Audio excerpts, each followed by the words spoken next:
আমি একটি কবিগুরু রবীন্দ্রনাথ ঠাকুরের কবিতা বলে তোমাদেরকে শোনাবো।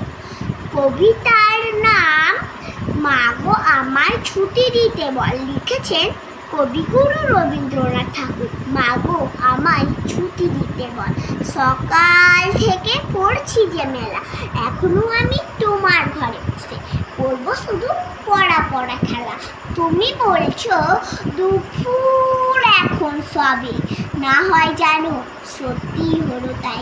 একদিনও কি দুপুর বেলা হলে বিকেল হলে মনে করতে নাই?